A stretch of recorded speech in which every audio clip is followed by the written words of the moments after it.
Hey everybody, Steve here at UPR Products, and today we're going to go over a little bit of UPR A-arm tech. Now, as a lot of you know, UPR has been famous for making chromoly K-members, mild steel K-members, and front suspension, rear suspension parts for Fox bodies and SN95 cars for decades. But did you know that we actually make a variety of different A-arms based on what your application is? So for instance, we have Fox body A-arms 79 to 93, and we have SN95 A-arms 94 to 04. Just in those two, what's the difference? The Fox body A-arms are going to be shorter, just like they would be from the factory, than an SN95 A-arm. SN95 A-arm is going to be an inch longer. So cool thing about that, let's say if you want to tuck those front wheels in on your 94 to 04 car, you just put a Fox body A-arm on there and it's a 1 inch shorter A-arm. How do you measure that? We like to measure down one leg of the arm from the ball joint to get your measurement.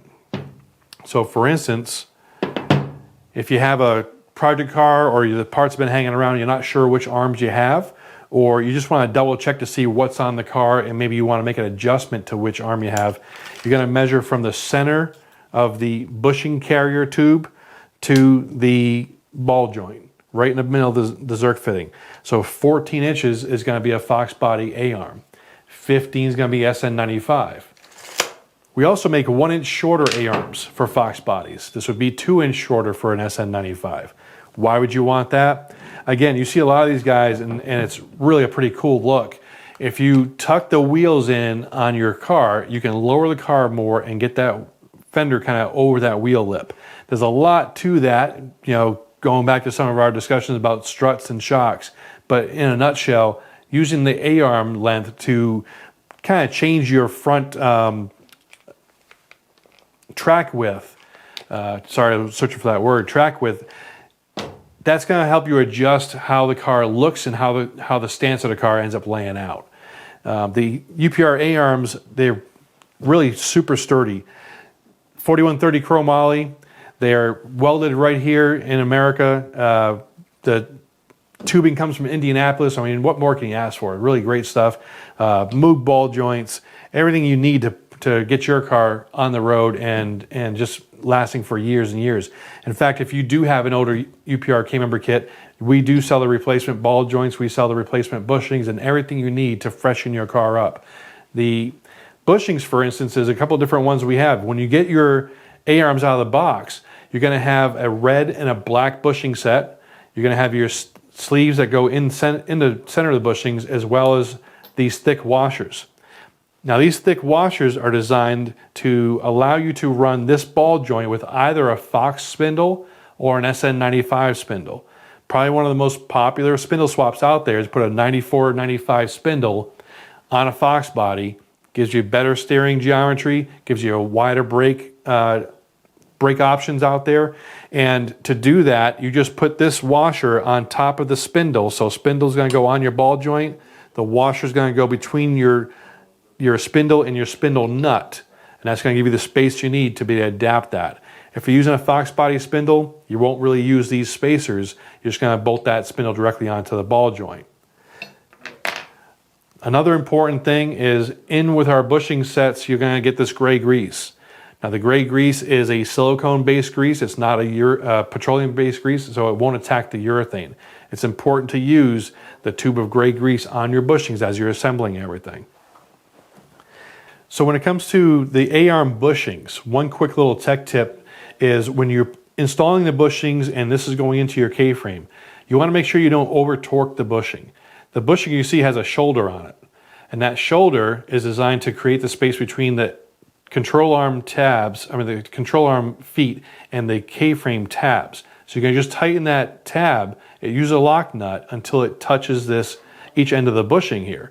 And one thing you want to avoid is over-torquing this, because over-torquing it is going to actually cut this bushing and destroy it.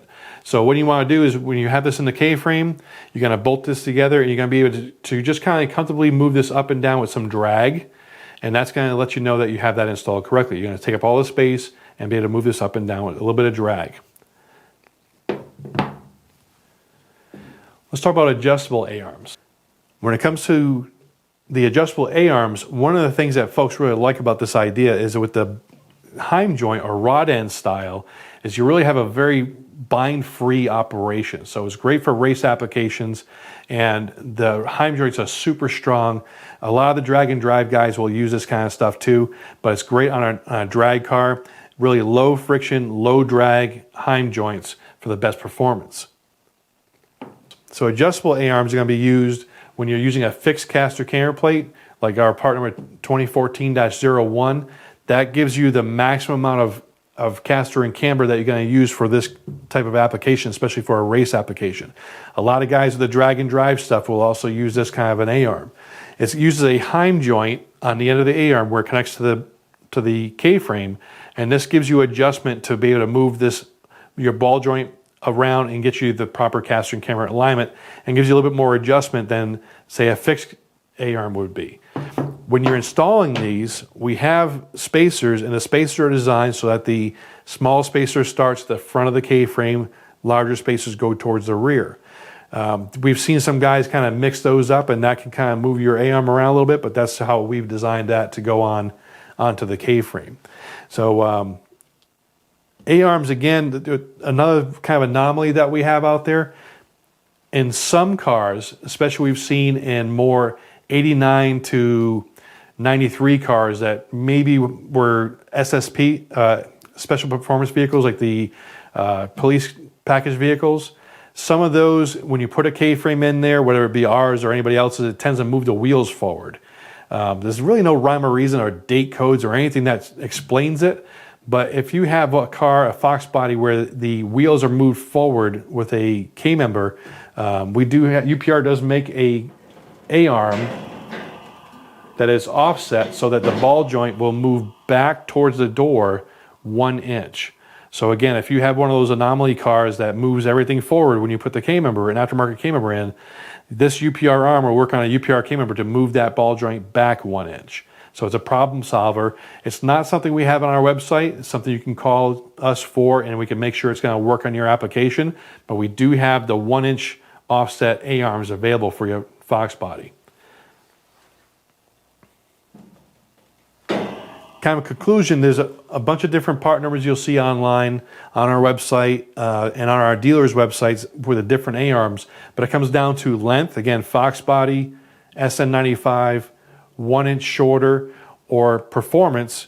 We have our race style, again, in 1 inch shorter or stock length, and we have our problem solver A-arms.